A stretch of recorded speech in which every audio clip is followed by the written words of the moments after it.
Hello and welcome to the Terrace Scottish Football Podcast. My name is Craig Telfer, and on today's show we are going to be speaking with an iconic figure from lower league Scottish football, but it's an iconic figure from lower league Scottish football who has recently announced his retirement from the game. He has won 2 league titles and a playoff. He scored an overhead kick at Hampden Park, and he was once called a geek by an opposition player. It's Danny Denholm.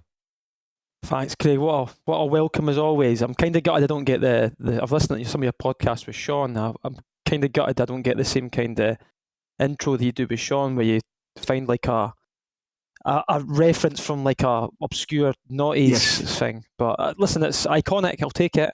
There's a reason for that, is because they're actually very difficult to come up with. So I've got to ration them out. So I can only really save them for Sean. Now, going about Danny, it's been a couple of months since you and I last caught up. We did a review of the League Two season. We touched on your career as we were going through all 10 teams in the division, and you had intimated that you were very likely to be retiring at the end of the season. That has come to pass. Could you talk to me about how did that decision come around in the first instance? Well, initially, as I said, I was always planning on doing it in the summer, just with the family situation. I've got 2 young kids that were at the age they were at. Like, if they're a wee bit older, it would be fine, but they're too young. One's not even 1 yet, one's not even 4 yet. So, and Katie was finding it hard, especially if I'm going, right, I'm off to Elgin today, see you later at 7:30 in the morning, and I was back at 9:30 at night, and I think she was pulling her hair out a bit. So I was always planning to do it, and then obviously I went on to Forfar, and I've actually quite enjoyed myself. I quite enjoyed being part of it again. I felt a bit of purpose. Really, it felt like I was contributing. And then I had that, maybe to try and go again. Yeah, and I had certain conditions. Katie actually backed, but it was more like, you can't train Thursdays in Forfar. You just can't, because I can't cope on those evenings. So that was, I think, the stumbling block that sort of brought it all down for me, because I would only kept continuing just really with Forfar because I was really enjoying it there. Yeah. And I was contemplating, because I enjoyed playing football the last few weeks of the season. I was thinking, did I go Lowland League, or will I play? It's the same commitment that's required at Lowland League level. So I think the time is probably right, and quite a nice way to sort of round it off in terms of I started playing professional football at Forfar, and then full circle, I've ended playing professional football at Forfar. So I think, I think the time was probably just right, and it just the right way to go out, I think. Yeah, you said there about training Thursday nights in Forfar. What was it? Was it just like going from Edinburgh to Forfar? Was that the difficulty? Then they're coming back to the house like much later in the evening once the kids had gone to bed and so on? Pretty much, it was like, so when I was at Spartans, I would come home before work, do the nursery pickup, get them ready for bed, get everything sorted, get them all the kids, help Katie with it, get the kids in an even keel. And then I would head off to Spartans, or even when it was in Dunfermline, I was working Dunfermline, but I would actually come back, pick up the kids, and then, because it wasn't until 7:38 at Forfar training Dunfermline, I was going over. And then on the Thursday, I missed every second week as part of my sort of conditions in my loan deal. So the weeks I did go up to Forfar, it was just too much for my wife. It was like I was going straight for work, so she had them all day, and my daughter was even younger, so even more temperamental. Picking up Oren from nursery, the two of them, trying to get them both ready for bed at the age of that, it was just, she was struggling a bit with it, finding it quite tough, and it was just like, I can't keep going on, keep doing that, and especially that she's back working, so that's thrown into the equation now, so it's an added stress. But yeah, that's kind of why. That's the main reason why. There's a couple other reasons, but that's the main reason why. Well, what were some of the other reasons then that you were thinking about jacking it? Felt old. I felt, especially at Spartans, I felt, even when I was coming on, and I was just like, I'm not even, like, they just put me on because I played I was a decent player a few years ago. I didn't feel I was contributing. I didn't feel fast, skillful.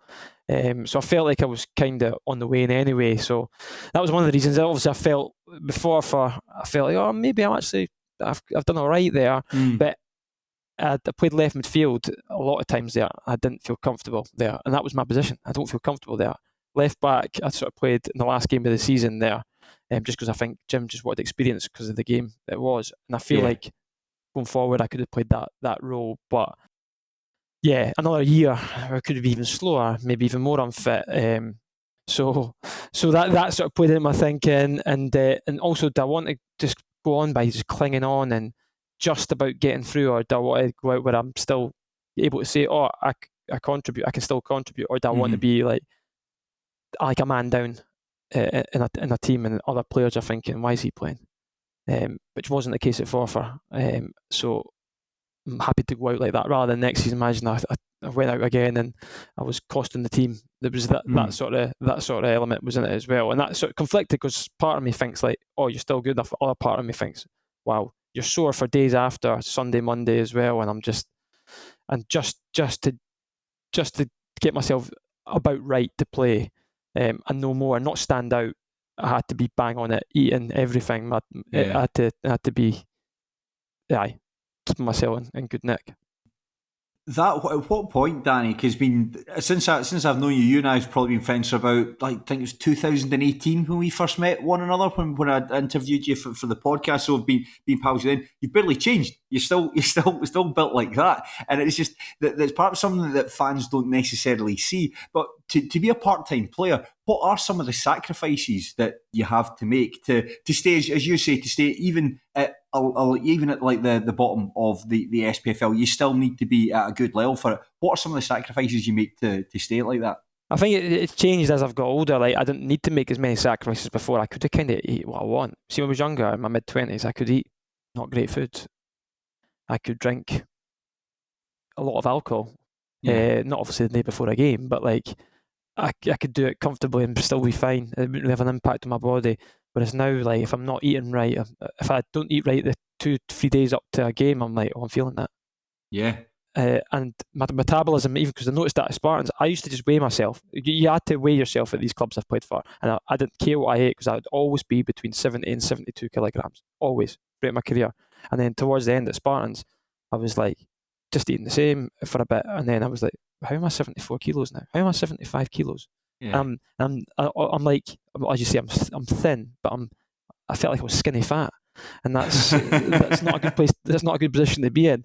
So it's just like sacrifices in terms of the fitness side of things, one, and then other things later on in my career as well, like kids and my wife and work pressures, and having to really manage time, like be really, really on it, and sacrifice certain things with my kids on the Saturdays is a big thing as well. But these are all things that maybe affected me laterally in the last 4 or 5 years, which I didn't really need to worry about too much at the sort of peak of my career, shall you say, or when I was younger than that. So it's just the last 4 or 5 years, to be honest with you. And it's something you said as well there about, at what point did you notice that, because I think this is something that all football players talk about, just the moment when they realise they're just not quite up to it as they were. Was a moment for you when you were going for a sprint, or someone went past you and just weren't able to catch up them, or somebody turned you and you're just like, whoa, I'm just off it a wee bit here? There's been so many moments where I think, oh, it's gone, and I get my confidence back and go, I'm actually okay. But it was like, my game was more like, I just relied on getting the ball and just running fast in the line and not having to do a skill or that. Just beat the person.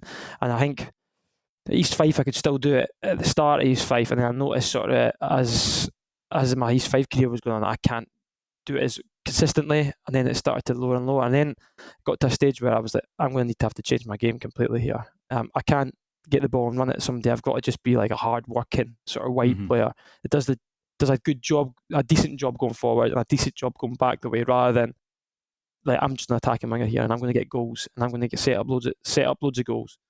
I just sort of had to change my game and go and be more clever off the ball, so offer that extra bit of cover when the other team's in attack. So the amount of times I came off the pitch towards the last 3 or 4 years of my career, and used to be like, when I came off the pitch after being subbed, oh, well done, that was a great goal, or oh, great bit of wide play, great skills. It was always great shift, which is other words, you've had zero impact on the game, but you worked hard. And that's pretty much how I changed my game in the last sort of 3-4 years. But I think when you come to realise that in the reality, I think it took me a while to go, I'm not the same player. I mean, I did realise I sort of had a second wind again. I joined Stirling Albion and won the league there, and did okay at Spartans. But I'd sort of made peace with it all. Whereas I hadn't made peace with it maybe at East Fife, and that was hard. Just because I'm just like, you just start doubting everything. And you start thinking, I talk about, you feel like you're letting the team down. They've signed you expecting this from you, you're not doing that. But when I sort of made peace with that's how my game is now. I did feel a lot better about it. Maybe didn't get the same numbers, anywhere near the same numbers, but I did feel like I contributed over the last 3 or 4 years. Was that something that's quite difficult to come to terms with then, that you're not the player that you once were? That as you said, that electrifying winger you were good for like about 7 or 8 goals a season, probably the same number of assists. But is that something that when you kind of realise that, wow, this is maybe something that every man, regardless of what walk of life they're in, they have come to terms with? Yeah, it was really tough initially, because I do remember at East Fife, it was like mentally, because all I thought about at the time, I didn't have kids at the time. Football was like football and work, obviously work, but I don't really care as much about work as I do football. Football was everything. So, and then you realise I'm not getting the numbers, I'm not doing it was just like, I took it really quite badly actually, and I was pretty miserable to be around for my wife at the time. Well, who wasn't my wife at the time, my fiance or girlfriend at the time. It was pretty horrible to probably live with, because I was just thinking about it all the time, and I was a bit moody about it. It is hard to come to terms with, because it's like, as I say, football was everything, and scoring goals and getting a text. Even like my ego needs it sometimes. You get a text from good goal again this week, or you get the text dried up very quickly. There was no texts. It was odd. I see you got booked again. towards the end of my career, and I took that badly at first, and then towards the end I didn't care as much about it. It didn't bother me as much, but in that moment, East Fife, it definitely hurt me mentally. Because I think the times certainly that I've known, you've always been quite self-deprecating about your career, even when you were in I think when did I get to know you? Your first spell at Forfar, and when you were playing for Arbroath, you were quite self-deprecating, and this was you. I mean, you were part of the team. You play a big role in the team that won League One with Arbroath, and ultimately put them into the position that they were able to hold for a number of years. And it was just like latterly that you became even more self-deprecating about what you could offer as a football player. So at least there's some people find it quite difficult to come to terms with when things are changed. But you, after that initial hurdle, just seem to accept that. Yeah, if I were a football manager, it would be hardworking winger. Yeah, I think that's the description. Yeah, like a Kevin Kilban type, not as good. Like that kind of vibe and that kind of and I was okay with that. I'm okay with that. I've been okay with that for the last few years. I just wasn't okay with it initially, but I made peace with that. I'm happy. But I suppose at least you got to play a big part in, or certainly you played your role in Forfar Athletics staying up. I think that going into, after you beat Bonnyrigg, at that point you took a 7-point lead with 3 games to go, and it's like, surely Forfar aren't going to fuck this up. But it came down to the final game of the season where you needed a point against Stirling Albion to stay up. Tell us about those final couple of weeks at the season at Forfar, for when we last spoke to you to the season ending. We managed to get ourselves in a good position, as you say. We were 7 points, and then we had 3 games left, one of them being Bonnyrigg. In fact, the first of the 3 being Bonnyrigg. We were awful that day, and we got beat by Bonnyrigg, who hadn't won in ages. At our home turf, which we hadn't had a great record at. But sorry, I got that wrong there. So I beg your pardon. I thought it was you'd beaten Bonnyrigg and then we're in such a good position. I forgot that Bonnyrigg was the third last game. So sorry about that. So we've managed to get in that position, and we thought, you're not thinking, people are texting you thinking it's done, and I'm like, I've been here before. I've bottled, or things have appeared to be bottled before. And in that game, it was horrible. It was like I was on the pitch, and I felt like a lot of the players who had been performing well, they got really nervous, and we gave away a stupid penalty, and it gave them something to hold on to. And then they were actually the better side in that game. I can't have any complaints. I've came off injured. I thought my season was over as well. I've came off at half time, my ankle, which I'm still struggling with now actually. But it was that was a horrible feeling. And then, but you still think you've got 2 games to go, and they need to win both games, and they're not going to win both games, are they? We went to Edinburgh City and actually played well against Edinburgh City. I was injured, so I was watching. I had my phone out. Stuart Morrison's injured as well, a huge player for Forfar, so a big miss. Both of us beside the sort of bench just by our phone, and it's 0-0 in our game, or 1-1 or 0-0, 0-0 I think. And Bonnyrigg have scored, so I'm telling the gaffer, Jim Weir and Gavin, and they're like, oh no. So they're trying to shove on some attacking options. And then 5 minutes from time, Blair Henderson scores for Spartan, so I'm passing that on. It's fine. It's 1-1 now. It's fine. So we're staying up at that stage. And then he's got a bit more conservative, happy with the draw.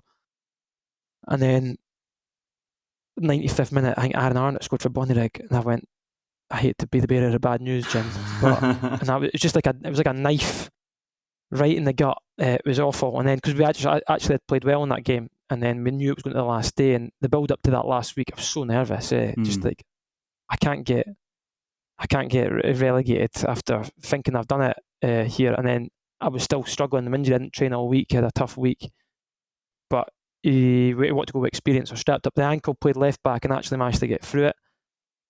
And it was a horrible game, very nerve-wracking game. I thought we had the better of it, but then there was a moment right by the end that Dale Carrick, the big balls played over the top, and I think Hutchie's he's out of position or whatever. I've managed to tuck on over and get in front, but I'm sort of side by side with Dale Carrick, and he's I don't know why he was trying so hard. He's supposed to be a friend of mine, and he was trying honestly like a dead rubber for them. And I've gotten in front of him, and he's just sort of pushed me, but it could have looked like I've pushed him, and I've heard the whistle blow, and I'm thinking he's given a penalty here. I'm going to be the one that relegates Forfar here. In the last kick of the game, he's given us a foul, and I've said to the referee, "Tell me that's it." And he went, "Would you like that to be it, Danny?" I went, very much so. And he blew his whistle, and that was it. Brilliant, just relief. But I didn't know the Bonnyrigg score. We didn't know. So Stuart Morrison's came on. I went, "What was the score of Bonnyrigg?" He told me they won, and I was like, "Thank fuck." That would have been horrendous. And then having to face Mick Kennedy's East Kilbride and getting the last nail in my coffin, getting relegated by Mick Kennedy would be horrendous, in East Kilbride. But luckily, we managed to just save it in the last day. And if you look at like 2 draws out of the last 3, like 2 only lost 1, you're thinking that should be enough. But the fair play to Bonnyrigg, yeah, definitely. Johnny Stewart proper galvanised them. I thought they were down and out, and they were very nearly not down and out. So yeah, no, I was just delighted, and I was just knackered. I was quite emotional on the pitch at the end, actually. Did you know that was it? I was pretty sure I was going to be it at the time, and I had a tough week. Just other things, family stuff going on. So it was just like the culmination of all, and actually, I shed a tear a little bit. Yeah. So yeah, and then I had a can of tenants, warm tenants in the changing room. I mean, it's not nothing to celebrate for. They should be better, obviously, in that position. Yeah. But I had a can of warm tenants to end my career. Lukewarm tenants. So yeah, it was an emotional day, but it was a very nerve-wracking last 3-4 weeks, actually. Was there any celebrations at all after the match? It was not really. No, there was like a few beers in the changing room, but there was a few people running on the pitch, but I'm just like, you can't be having a pitch invasion for staying up for the skin of your teeth. But I think it's more relief for the club more than anything. So I think the Gavin Price owns a few bars, and I think I dropped a few of the boys off at the King James in Perth. I think he was having the boys round at one of his bars, one that Jim Weir manages. So right. So we're dynamic. Gav Price manages Jim Weir by day, and then Jim Weir manages Gav Price by night at Forfar. So they're quite close. But I think I just had a tough week. I couldn't go, so I dropped the boys off after 2 sips. Like, I'm not over the limit. I had 2 sips of lukewarm tenants, and I drove the boys in there and then drove home. And did you said that you might have had the option to stay at Forfar, was because I know it was, as you mentioned the last time we spoke, Gavin Price and your father had brokered the deal to get you from Spartans to Forfar. Was there a contract offered to you to stick around for the next season? Well, I told them pretty much that was it. I was going because they had mentioned, listen, Joe, like we the club want to keep you. I don't know if that's them. I think that's more maybe the romantics at Forfar who were there when I was first there. I don't know, but they had sort of said that they wanted to keep me, but it didn't go as far as contract talks. And I was pretty much that was going to be me. But then a few weeks passed, I'm thinking, I don't know, like I'm kind of missing it. And I think my dad did a bit of digging. I think he was out playing tennis again with Gav Price, and I think Gav had said to him, "I would take Danny, but you'd need to be up there on Thursday nights." And that's just through the grapevine, through my dad, through Bob Denholm. So I've actually not spoke to them. I had a lovely text for Jim Weir, a lovely text for Gav, like a couple of days after, just saying like, just thanking me for all my efforts and just being really, heartfelt and nice, to be honest. But I haven't spoke to either of them in the last 5 weeks or so. And did anyone else get in touch with you to find out what you were doing? I think I'm hoping most people thought I was retired because the phone's been very quiet indeed. And I've had a couple of sort of local Lowland League sides sort of contact. I won't name them. I'll tell you off here. But I think you can work out, if you're saying it's local teams, that we can probably work out who it is. Local Lowland League. There's loads of local Lowland League sides to me. Well, exactly. So we probably about 4 or 5 of them. You can tell me off air then. Yeah, I don't want to shop anybody in it, but there's been a couple, and I was kind of semi-interested. But it takes the same commitment at Lowland League, and it's like I'm not going to be. It's still a decent level of football. So I'm not going to stand out particularly in that division. So I'm just not really entertaining them per se, and I don't know. I'll probably get my boots on in some regard if it's amateur football or if it's fives with my mates. Because the Blue Preds are still in good condition. They're still there. They still look lovely. And they've not had any goals in them. Actually, they're the first pair of boots in my career that I've never scored a goal in. So I'll need to take them down to Portobello Pits and score a goal. When was your last goal? Oh God, a long time ago. First season at Spartans. I think it was around Christmas time. So do you know what? 2023. Yeah. 2023. Yeah, that was like a year and a half ago.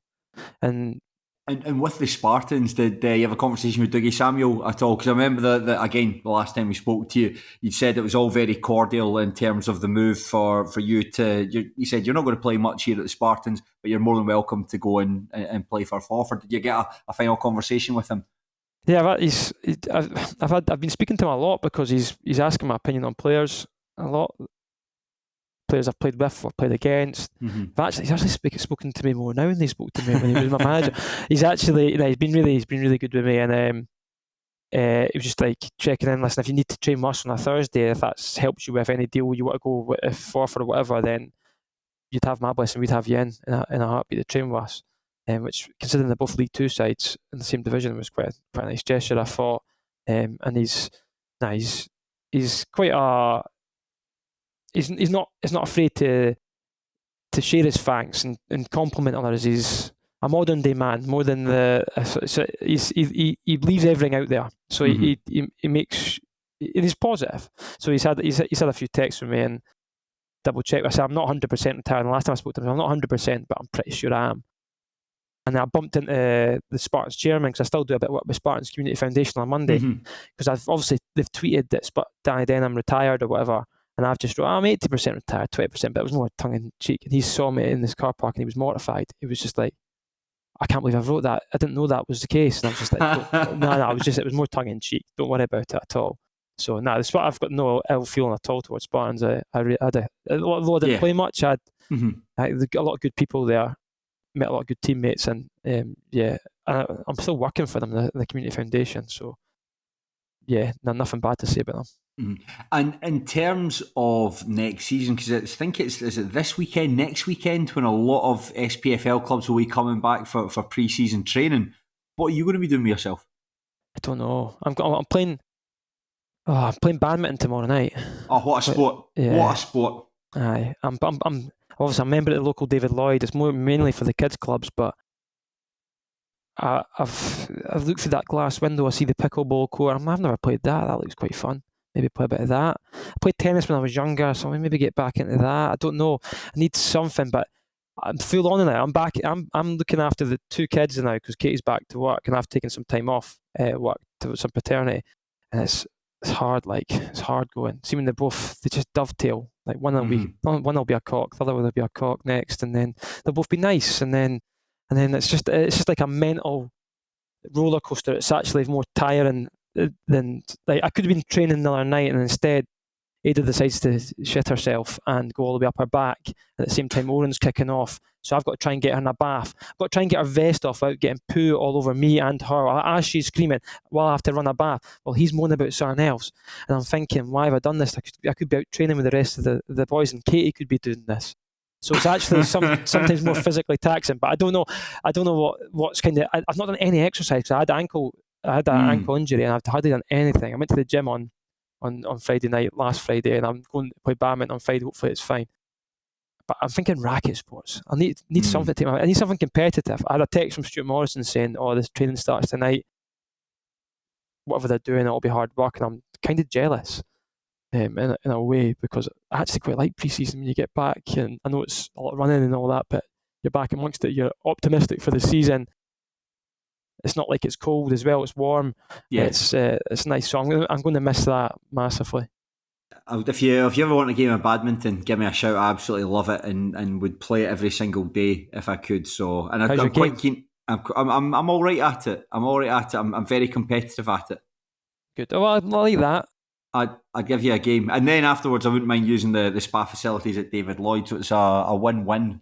Yeah, well, the problem is they've got rid of the spa. The one I'm at, it's one of the cheaper David Lloyd's. It's got it's got the sauna and the steam, but it's not. Used to have a full spa, but it was getting a wee bit wear and tear, and they've put all their money into Forfar. Anyway, it's a discussion for another time. Yeah, that's well, one to think about. We can when you're telling me about the Lowland League team that offered you a contract, we can discuss about getting a game of badminton. And, let's do that. But in terms of that, you're talking about missing pre-season. Is there anything you're not going to miss from football? I don't know. I suppose just like the eating side of things again. Like, I mean, I said it's only latterly, but like I was like the other day I was like, oh, I can't have that, and I was like, actually, I can have that. Why does it matter? Or it was like Friday night, and I was watching. What was I watching? I think I was watching Mobland, and I was in the house, and the kids had been to bed at a tough day, and it was Friday night, and I was like, I'd have a bottle of wine, couldn't I? Just could have a bottle of wine. So I just popped over to Morrison's over the road, I went white because it had been a warm day. I'm more of a red guy, but I went for a white. It was fantastic. Just watched. Katie had went to bed actually, and I just sat and watched Pierce Brosnan butcher an Irish accent. With I don't know if you've seen it, by the way. No, it's incredible because he's Irish himself, so that's remarkable that he butchered this. I texted my friend. I was like, because he told me to watch. I went, I'm enjoying this, but Pierce Brosnan's Irish accent is hopeless. And he went, he's Irish, Danny. I went, no fucking way. I had to Google him to double check. You need to hear this Irish accent. It is ridiculous. But anyway, it's an amazing show. And I managed to have 4 glasses, a bottle of wine on a Friday night. I've never been able to do that. So those little things, I'm not going to miss or maybe I will miss that routine. I don't know. But at this moment in time, I like the opportunity. I can have what I want here. Mm-hmm. And that novelty might wear off at some stage. But apart from that, like, I suppose sometimes like the last 3-4 weeks of the season at Forfar, although I enjoyed it, gut-wrenching, sort of nervous through the week, the last 3 weeks, because I'm like, oh, they're on our tail here, and it just consumes my mind. So maybe that sort of pressures, and although it's small pressures in the grand scheme of things, but for me, no, it was taking over a lot. So like those little pressures sometimes leading up to things, and I'll miss them sometimes, but other times it's all consuming. I'll not miss that nature of it, where I can actually focus on different things. What about the stuff that you will miss? What about something that players say they miss is sometimes they say, oh, they don't like matches, they can by arse with training, but the one thing they do always miss is like the camaraderie within the dressing room. Is the dressing room culture is something that they quite ache for. Do you reckon you'll be the same? I think so. I think I got to appreciate that later on in my career because I could sit back a wee bit more, and I'm not going to be in the presence of like thick, idiotic 22-year-old lads, 23-year-old lads that are coming out with absolute nonsense again, and I enjoy that. Just looking and going, wow, that was, how stupid was that? And just I'm not going to hear, and also like how un-PC and unwoke, shall we say? I kind of like that in the dressing room, because it's like I'm working a job where I'm the opposite. I'm having to be as very patient and progressive and very understanding of everybody and everybody's whatever it is, and I'm doing that all day. And sometimes I don't mind just switching off and hearing some of the nonsense that comes from the safe haven of the dressing room, as long as it's within reason. Of course. But I'm going to miss that side of things a lot. And I even had there was like the odd day out. I had a day out with Spartans because I'd been there a couple of years. The other day out in Glasgow, I went to that and just loved it. I don't get the chance to do that anymore. And football was always the excuse to, okay, it's part of the team bonding thing to go to. So I'll miss that, and I will miss matches. I love the fact that on Saturday I've got this routine and I get up and it's that, and I'm dialed in for the game, and everything's done a certain way. I quite like it, and then there's people actually coming to pay money to watch, which is quite nice, and so it's got a feeling of purpose. And having my dad loves football, like he's massive into football. Having him come to watch, little things like that. Even having my son latterly, as he's a bit older, on the pitch, these little things are really nice. Training, I love the routine of training as well. I'll miss all that. People get bored of training at times and bored of match times. I never really did towards the end of my career. Like I quite enjoyed it. So there's so much I'm going to miss. Just people. Some of my best friends, like one of my best friends, Andy Monroe, groomsman at a wedding. I would never have met Andy if it hadn't been for football or his type about football, and I would have probably judged Andy if I hadn't met him. If I wasn't forced to spend time with him in that first 2 weeks. Because he knows I thought he was a bellend in that first week I met him, but like now I love him, and I wouldn't have given him the time of day and whatever it was. And so I've met these people that are huge parts of my life, like huge parts of my life now. So there's loads of things I'll miss. And what about with your career as well? You know, some people can go their entire career without winning anything, but you've won 2 league titles, one with Arbroath, as we mentioned, the other one with Stirling Albion. You won a playoff with Forfar Athletic. Also had a relegation as well with East Fife. How would you look back at how would you sum up your career? Sorry, 2 relegations, by the way. One with East Fife, one with Forfar. That was it. And did you got relegated with Forfar, but you went straight back up the following season via the playoffs? Right? Yeah, but even that one, that was like we were like 11 points clear in that league, and we ended up chucking it to Arbroath. That's right. Even that wasn't a particularly good dressing room at the time. Am I right in saying at Forfar? It was okay. It was okay. It wasn't the best, but it was okay. It wasn't one. I don't think it was poisonous, but it was. It wasn't my favourite. But I wouldn't say it was. I wouldn't say it was bad. But my career's kind of been like like a roller coaster in terms of I had a couple of negative things, a couple of positive things, and I couldn't really appreciate the positive things at the time. Like I've talked about the Arbroath one, I didn't feel like I contributed an awful lot of the season. In hindsight, I probably did, but at that time I had this reality, maybe a lot reality of myself that I should be scoring 10, 15 goals a season. I should be contributing more.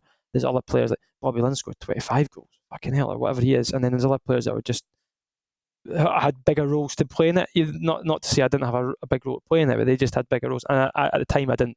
I just felt I've just made up the numbers. I don't really deserve this title.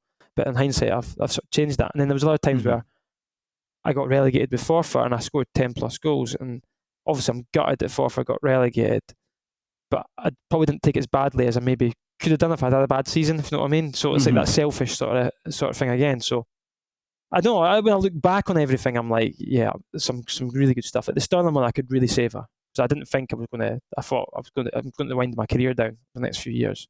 And then that was sort of came out of the blue. We won the league and it was fantastic. Got a trip to Albufeira with the Stirling boys. Those kind of things, fantastic. But the way I also look back on it is that I was late into professional football as well. Yeah, that's right. Yeah. So I didn't always thought when is the imposter syndrome? When are people going to realise that? When am I going to stop getting offered contracts? Well, there's another year. Wow, that's 5 years in a row. For another one, there's 6.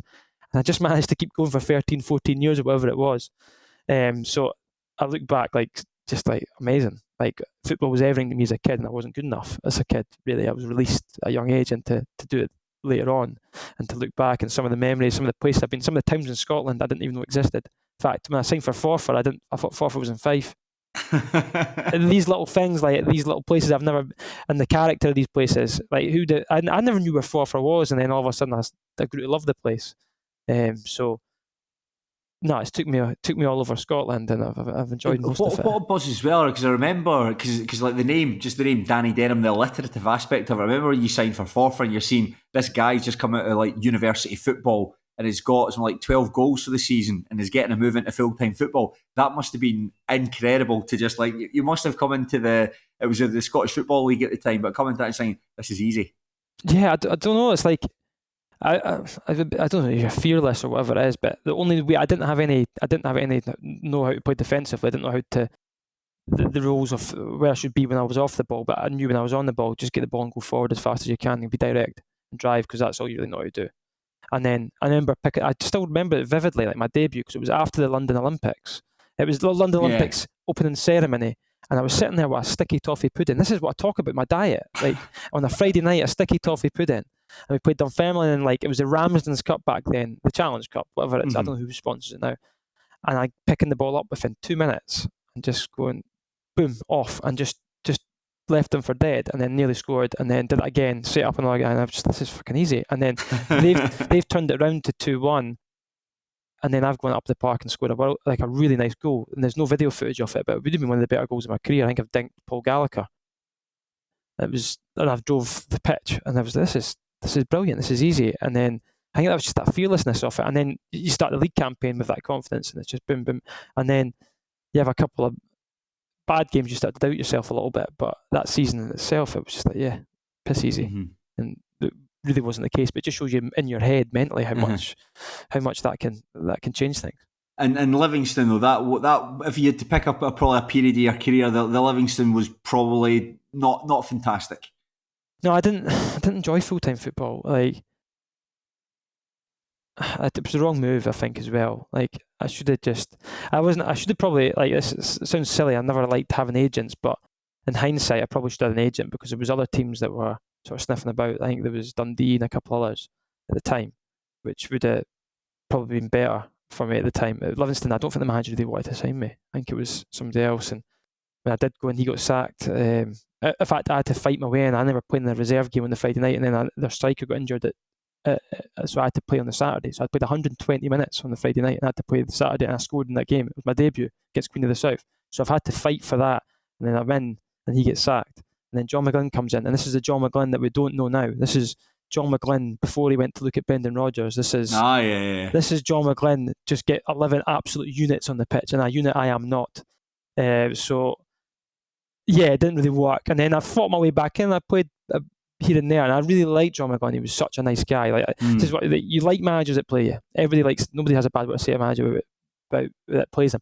But when you've got a good words to say about a manager who doesn't play you, shows you what a good guy they are. And John McGlynn was one of those. Like, just a really good fella who didn't really particularly rate me as a player, but he did offer me a new contract. But at the time, I was sick of full-time football. I wasn't on a great money. I was staying in my mum and dad's garage. So it wasn't this glam life that people think. I managed to meet my wife at the time, I think, though. I think I had, like, my profile picture on social media was me playing for Livingston, and I'd made sure that it was with a stand in the background with actual fans there, rather than one of the empty ones. So the allure of it, but in reality, there wasn't that many fans there. I was living in my mum and dad's garage, with very little career prospects at the time, and that was in my head the whole time. So full-time football just wasn't for me. Maybe it was that experience, I don't know. And then maybe also the reality, you're not quite good enough. Or even be one of them that's trying to fight for these lower championship, high League One full-time sides. So it crossed my brain. I'm like, there's not much future in that, is there? Mm-hmm. But I suppose then you went back to Forfar, and Dick Campbell signed you 3 times over his course of your career, twice for Forfar, once for Arbroath. And what's you've spoken about in the past, but what's Dick Campbell like to play under?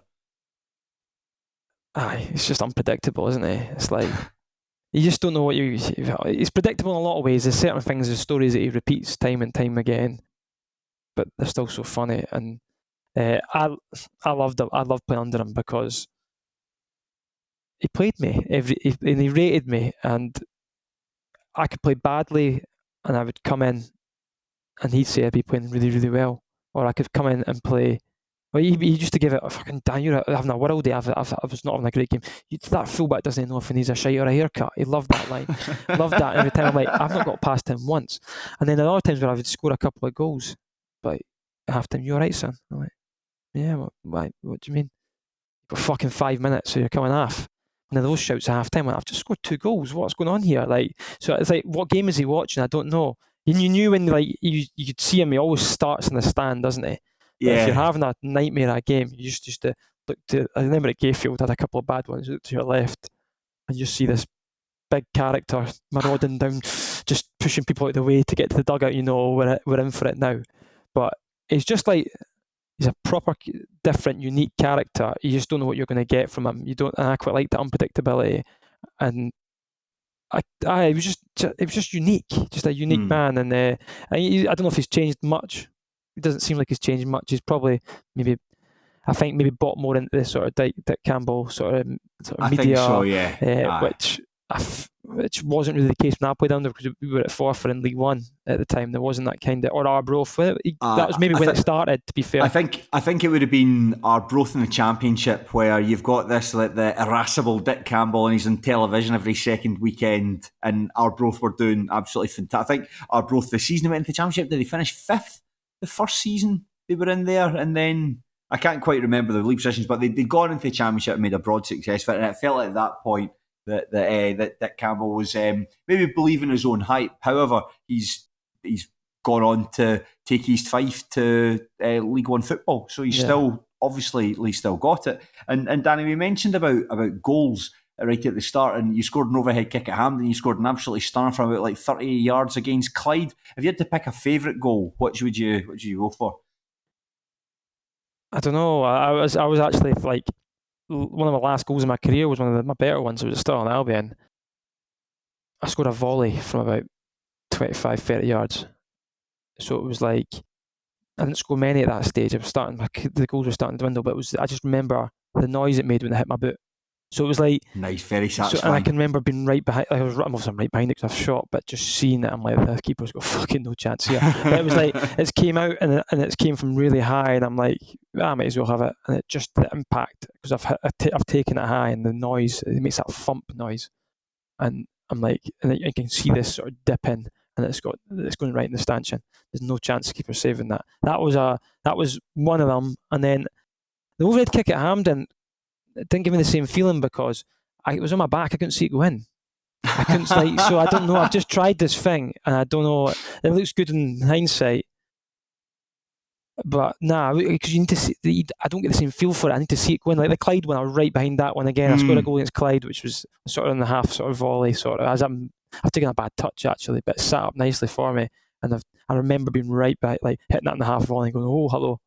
One of those ones where you've just hit it and you know that and it was just, and you don't realise how far out you are until you see it in the highlights.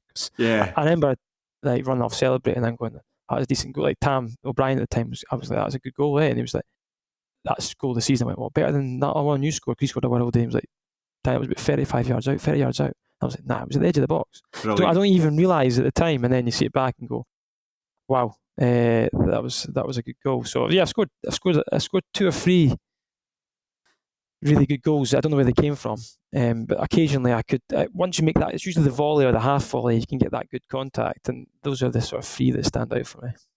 You mentioned Tam O'Brien there, Dick Campbell. And this might lead nicely on to the next part, because I asked you when we were setting this up to maybe look back at your career and pick the best 11 players. If you had to put your best 11 in for your team, so can I just ask, what formation are you going for with this 11?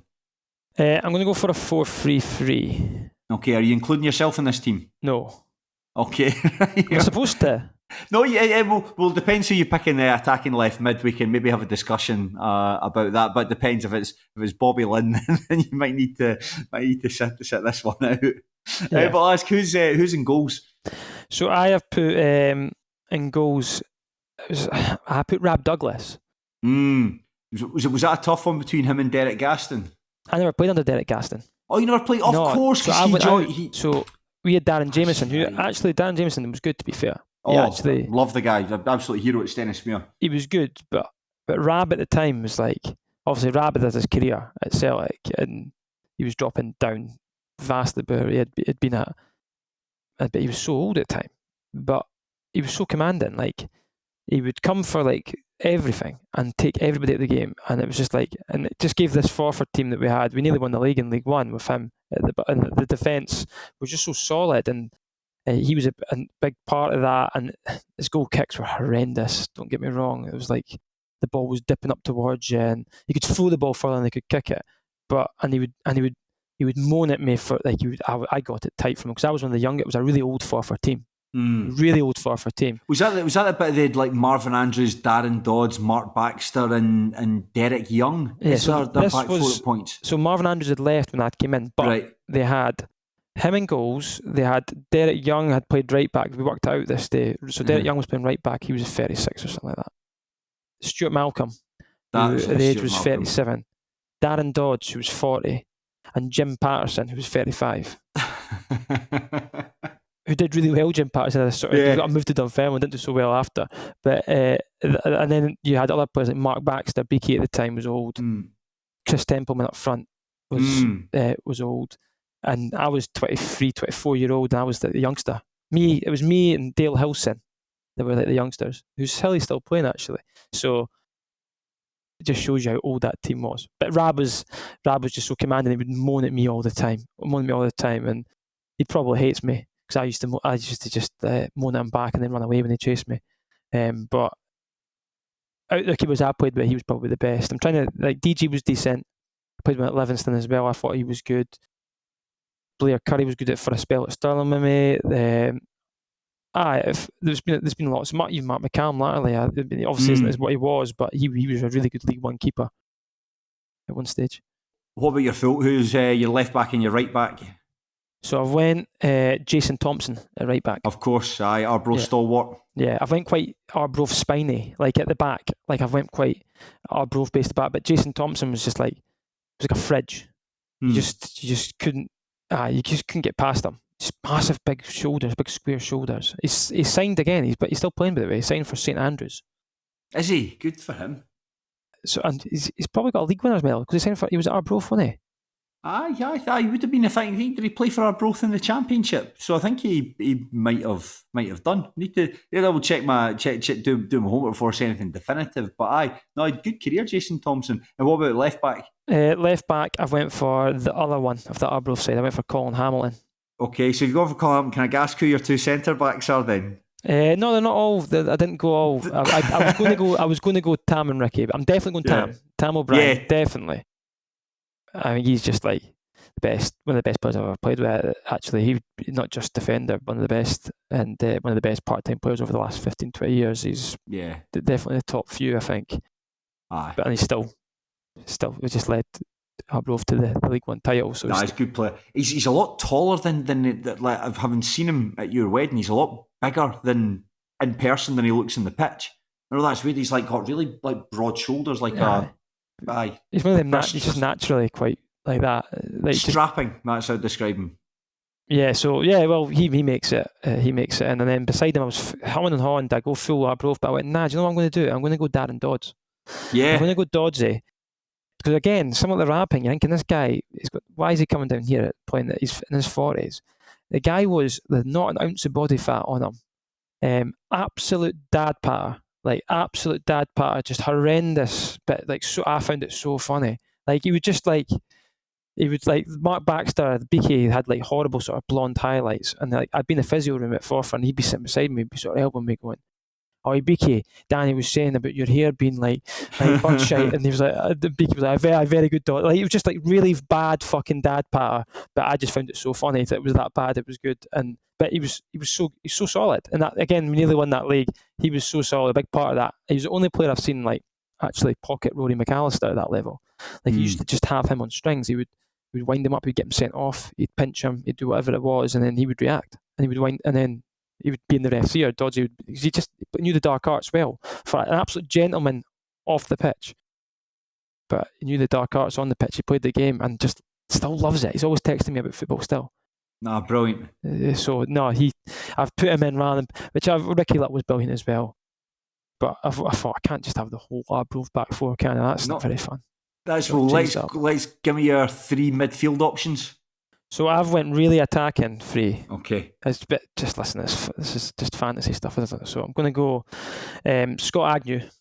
Right, very good player. Yeah, I think again one of the better ones in lower league over the last few years. But I think that spell at East Fife when he was there that first season, he scored a lot of good goals in the double figures in goals.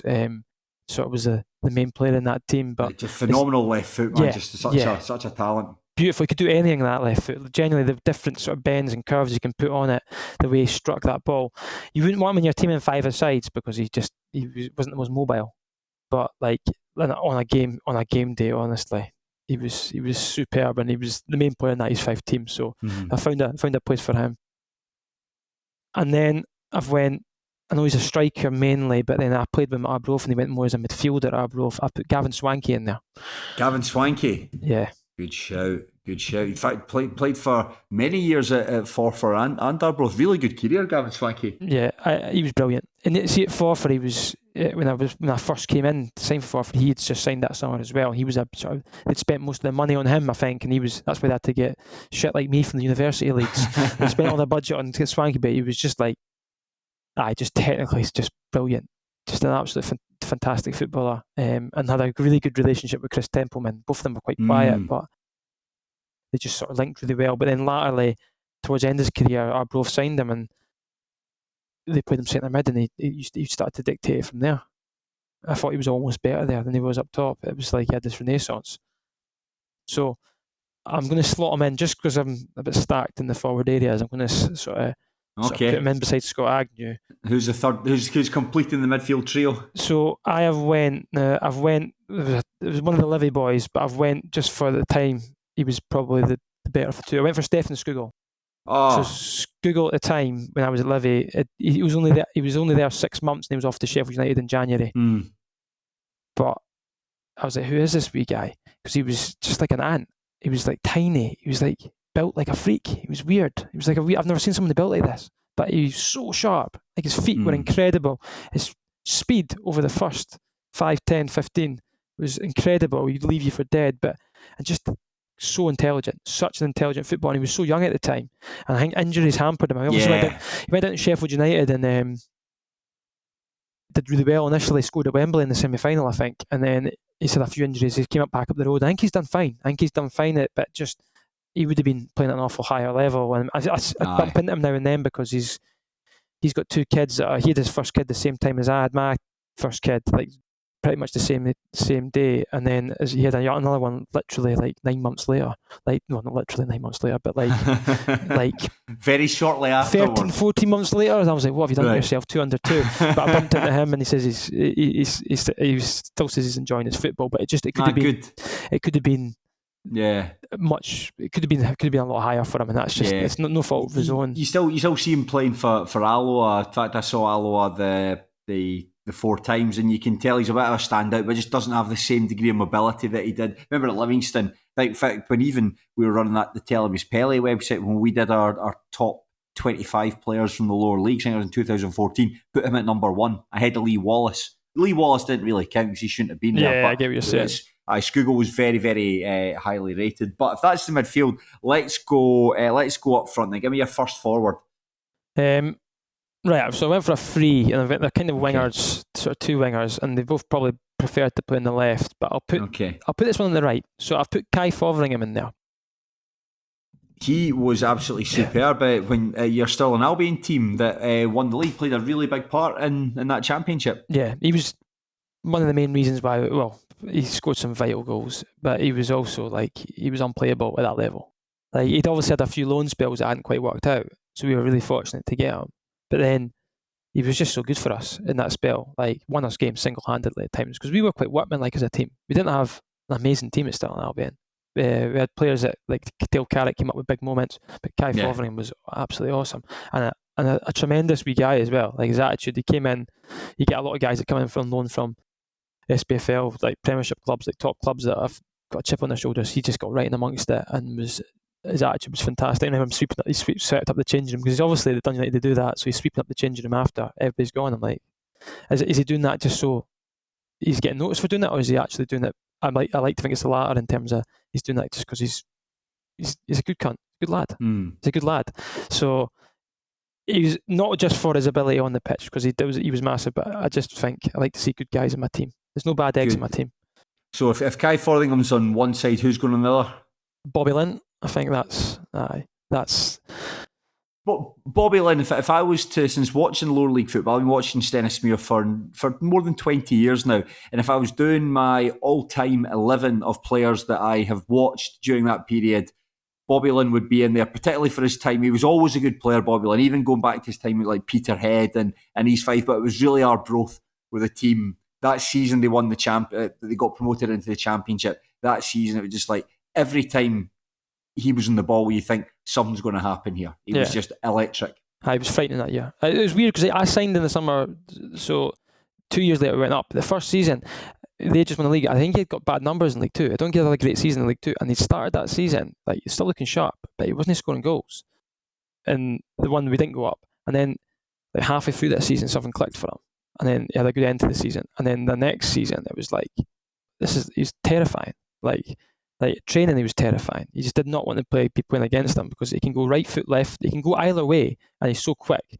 So like he's going to get the shot away, and then the shots usually ended up in the top corner at training. And then it was just every week on the Saturday, every weekend, it was like goal, another goal, hat trick. There's not a hat trick. Like single-handedly, actually, like in games we were horrendous away at Forfar. One game, we won 3-2. He scored a hat trick, and his last being a free kick, I think, from about 35 yards, just hit like the old Ronaldo dipper. And he was just frightening. And he got the Player of the Year that year, the PFA Player of the Year. But another guy who's just amazing guy to be around. Just such his personality just draws you in. He's so authentic and shows you what's and all. Like he's not he's just honest, authentic, but he's a good guy, like a really good guy. And that's why I go back to no bad eggs getting in my team. So if Bobby Lynn, although he's been one of the best part-time players over the last 2 years, if he wasn't a good egg, he wasn't getting in my team. He wouldn't get my team. Who is playing as your centre forward then? I'm going to. Do you know what? You can probably name some players after this that I've forgotten about because I did do this quite hastily. I have to put the kids to bed, but Mark McNulty is the striker. He's my number 9. Mark McNulty. The season I was at Livingston, he was there the full season, and then he got moved to Sheffield United at the end to join Schugle, really. But that season, he was ridiculous. He scored 20-odd goals. And I've said it before, but all the teams I've played for, but it was a very workman-like team. Like Simon Mensing at the back, Jimmy Scott in the field. Like guys that carried the water. Like, carried the piano, shall we say, and then Mark McNulty was playing the piano. He was the one. He was the one that he was just, and he's the hardest side foot finish you've ever seen. Like you would just like he can place the ball with side foot, like I can lace it the same velocity. He was just so good. He was so sharp. Deservedly got his move down south and did really well actually down south. Initially a bit like Schugle as well. Actually, he's had a better career than Schugle. Got Scotland caps. Yeah, Scotland caps. Did really well at Hibs, scored in derbies. Got moved to Reading, did well at Coventry. Played for some huge clubs down there. And you'd have played for him a second time when he returned to the Spartans. The tails of the second half of the 23-24 season. Yeah, he was back again. Obviously not quite the same player. He'd been away in America and he hadn't been playing for a few months before he signed for us, but he still scored some big goals for us and he still had those moments of quality. Oh, you could see, I remember watching him and thinking, I remember when he signed for the Spartans thinking, there's a reason somebody with that profile signed for the Spartans is because he might no longer have the fire in the belly or he might not be as good anymore. And you could see, he didn't necessarily stand out, but you could just see everything he did was, I'm going to borrow a word from Tony Anderson here, very deliberate, like he's just clever. He's on a slightly different wavelength to a lot of the players on the pitch, but classy player. So we'll remind ourselves of that team, Danny. In goals, Rab Douglas. Yeah. A back four, Jason Thompson one side, Colin Hamilton the other, Tam O'Brien, Darren Dodds in the middle. A very attacking midfield of Scott Agnew, Gavin Swankie and Stephen Schugle. And up front, Kai Fotheringham on one wing, Bobby Lynn on the other, and Mark McNulty in attack. That's some good players in there. Yeah, I know. I was trying to get this sort of the balance right, but then I just went, I'm just going to go all attacking. I genuinely think there'll be other players that I've played with that are probably like another one I just thought of that was really good for a spell was Scott Martin. He was another one. There's loads of players. Came in on loan from Hibs. Yeah, he was at Forfar and he was at Arbroath with us. And Mikey McKenna was really good for a spell. And there was just lots of. And then I was tempted to just throw Andy Monroe in there just because I love him. I was even tempted to throw David Gold in there because he was underrated member of that team. There's Burton O'Brien at Livingston. There was a spell where he was. There has been some really, really good players that I've played with. Chris Templeman. Yeah, Chris Templeman. I was tempted for him as well. There's been a few, but I just had to go with that. That's my team. And is there any opportunity for you to go back? Because there was one period when you had a bit of a profile in terms of the media. You were writing stuff for the BBC. You had a podcast. Is there any chance to go back to that now that you're no longer playing? I don't know. I enjoyed doing it, but it did take a lot of time and effort. I just don't have that time as much anymore. And like I was doing the podcast, I really enjoyed doing the podcast. Oh, they were good. They were good. Listen, I think that the pair of you were, you and Andy Munro, you were quite disarming. It felt like less listening to a podcast more than you were sitting next to a bunch of folk in the pub and you were like eavesdropping in a conversation, which is really good. It was really informal and it was really good. It just felt like it was quite loose and it was good. You got a really good idea about the player that you were interviewing and just about like lower league football and general, like the culture behind it, how and why things work the way they do. It was good. Listen, it'd be worth, if you do get the chance, it'd be worthwhile visiting. Yeah, it was more like because I didn't know anything about like the editing or whatever it was. I had like Audacity, and I was having to like put this thing up and then upload it. I think I spoke to you because you were doing your one. I was like, how do I get this onto this? And you gave me a few, but all that took time, and I was just like, and then I've got to. And I was like, I just don't have the time to do that now. Like, I just don't. And the sit down, I used to love sitting down with them and having a beer or having a coffee or whatever it was. That's always the best bit. Yeah, that helped. And then it went COVID, and the COVID came, and it was just like, I'll do a few like over Zoom, and I was just like, not really feeling this. No. Not really enjoying this. And then what's the point? Because it's not like I'm making money out of this. So like, it's not like a job. I'm putting hours in, like it is a job here, and just that, and I'm not enjoying it. What's the point? So I don't know. And I'm thinking writing potentially. I bumped into Daniel Gray the other day because he lives like a couple of streets down from me, or like, and he was just like, if you ever want to, right? Because he's doing some work for Nutmeg. I think he's the editor of Nutmeg potentially. So if you've got any ideas, anything you want to send us or that's like, I would love to put. So like, I'll maybe write something for them. I don't know. I quite like the writing. So if I've got a bit more time, I'll maybe write a couple of bits and pieces. But I don't know. I generally don't know. I'm quite happy to just sort of slip away, just quietly, and I'm quite happy with that, which I never thought would be the case because I had quite an ego when I was growing up. Whereas nowadays, I'm quite happy to just slip into the background. Well, I'm sure, Danny, this will not be your last appearance on the Terrace podcast. I'm sure we'll come to some point where we'll dip in and we'll pinch your brains for something. You mean you'll still be watching football? No, you just stay around the corner from Meadowbank Stadium. Sorry, I didn't mean to dox you there. I'm so sorry, but you sound the corner, so you get the chance to still go and watch some like lower league football.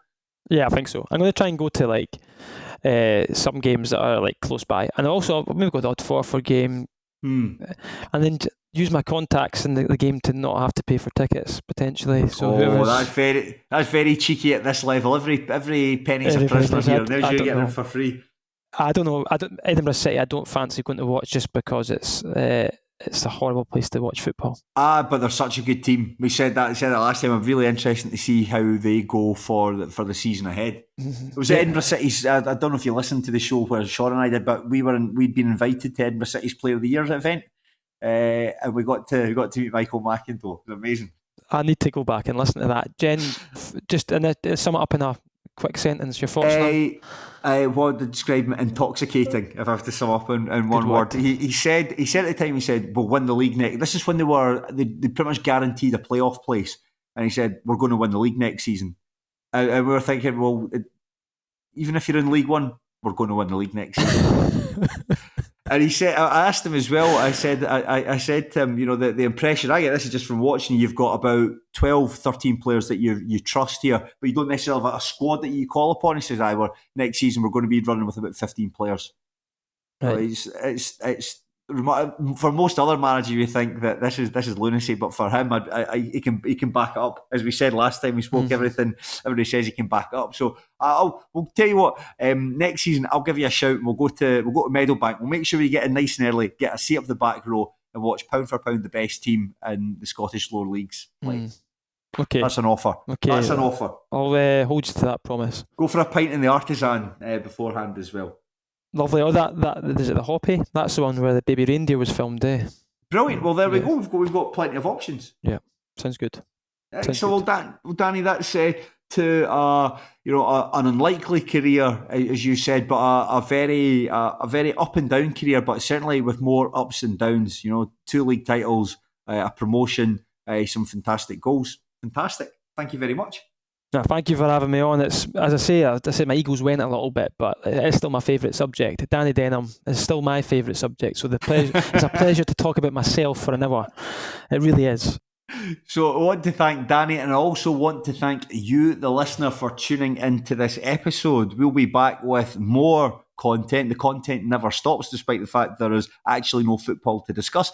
And if you liked what you've heard, please do think about subscribing to the Terrace Patreon. For as little as £2 per month, you can access hours and hours and hours of content. Craig Fowler has been interviewing fans of, I think it's SPFL Premiership sides, just about how the season's been for them. A kind of midway point, just at the end, rounding off last season, looking forward to the next one. They've been really interesting. So if you want to hear them, do get your checkbook out. But we'll leave it at that. Danny, thank you very much once again.